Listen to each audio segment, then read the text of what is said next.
how do you deal with, so people are trying to put their emotional baggage on you. I think this happens all the time in family systems and work environments. And there's like, sometimes there's like an undercurrent of expectation. Like, I'm going to leave my emotional baggage out on the table and you're going to carry it because I don't want to carry it. And I'm in charge. I'm the CEO. You're going to carry my emotional baggage. And then people do it. They do. Right? They pick it up and they actually end up hurting the person. Not only themselves, but they're hurting that person because now that person can't grow.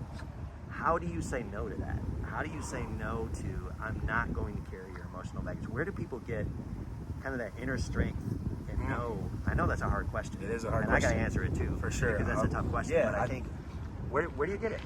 In that moment, I engage with that person as if that person is not needing me. They're not trying to honor me.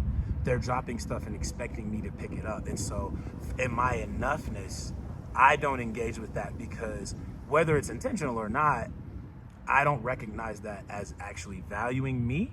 And I take that as personally me now choosing to lower the value or just not value my own enoughness. Yeah. So that's what's been able to help me not engage with the careless dispersal, shall we say, of emotional baggage where people are like, well, I know I have great people around me. I can just keep putting it out there and they're going to pick it up because they're good humans and they're compassionate and they want to see good things for themselves and me. That's cool. But I'm like, for me, I believe that walking in enoughness comes with a responsibility.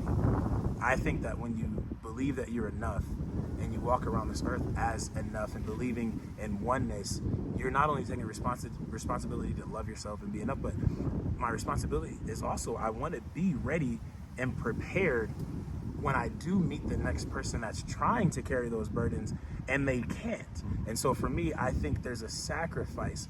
You know, at some point we may do a video about the emotional and the spiritual containers and how those work and how we have to keep certain containers full so we can help others. That's coming. But in this conversation, I would hate to miss an opportunity to be there and be available to help someone carry their burdens who's trying their best and just struggling, because I think that's a huge part of oneness. I think that's one of the things that we're all here for, along with healing and freedom and loving one another, is to be able to, for me to be like, hey, I'm trying, I'm doing my best with these burdens.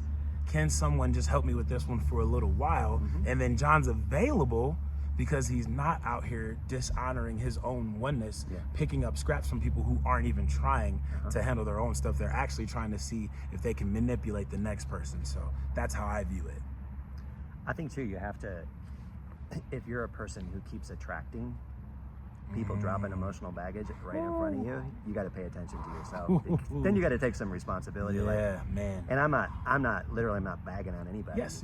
But I think looking at my own life, there have been times when people would come to me and drop emotional baggage on me, and I was taking it. So I became like an absorption force in the world, to where I was sending out a signal like, hey, if you have emotional baggage, I'll pick it up. And people are looking for people to pick up their emotional baggage because they don't want to carry it around. It's too heavy. They can't traipse through life when they're carrying emotional baggage, but they sense it in people, and then without knowing it, they're just dropping it in your lap, and you're picking it up and you're carrying it. And that may be because of your own sense of, I'm just trying to please people, or I'm trying to make myself feel important because you're not enough. So when you get into the enoughness piece of like, you know what, I'm not enough, and the only thing that makes me enough is if I feel needed by people. Then it's time to like look at yourself going, oh, actually I'm a needy person, and I'm doing this to meet some need inside of me because I'm living out of lack and limit and separation.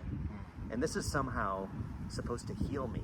Like this sense of I got to go out and carry everybody else's emotional baggage is not going to heal you. It's actually going to hurt you. It might eventually kill you and lead you to kind of just indifference, and then you're numb, and then you're trying to pick up things to actually help heal those things, and nothing's working. But that's on you. So I think the hard part in this conversation, and I don't even want to say these things because they're hard, but I do think there's an element of we got to own some of our own stuff in